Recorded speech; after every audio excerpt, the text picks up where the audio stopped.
আইপিএলে নজির যশস্বী জয়সওয়াল বৈভব সূর্যবংশী জুটির। দ্রুততম ভারতীয় জুটি হিসাবে 500 রানের মাইলফলক স্পর্শ করেছেন দুই তরুণ ব্যাটার।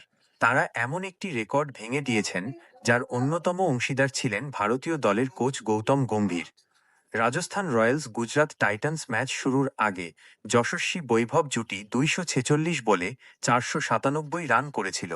শনিবারের ম্যাচে 2 বল খেলে দুই তরুণ ব্যাটার জুটি হিসাবে 500 রান পূর্ণ করেন। সব মিলিয়ে 248 বলে 500 রানের মাইলফলক স্পর্শ করেছে যশস্বী বৈভব জুটি। দুই তরুণ ব্যাটার ভেঙে দিয়েছেন এমন একটি রেকর্ড যার অন্যতম অংশীদার ভারতীয় দলের কোচ।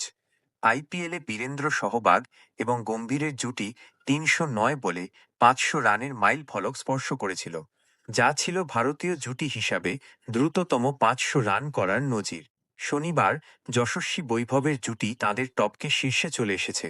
গুজরাতের বিরুদ্ধে ওপেন করেন তারা। যশস্বী 6টি 4 এবং 3টি 6-এর সাহায্যে 36 বলে 55 রান করেন। বৈভবের ব্যাট থেকে এসেছে 18 বলে 31 রানের ইনিংস। 5টি 4 এবং 1টি ছক্কা মেরেছে 15 বছরের ব্যাটার। প্রথম উইকেটের জুটিতে তাঁরা তোলেন 6.2 ওভারে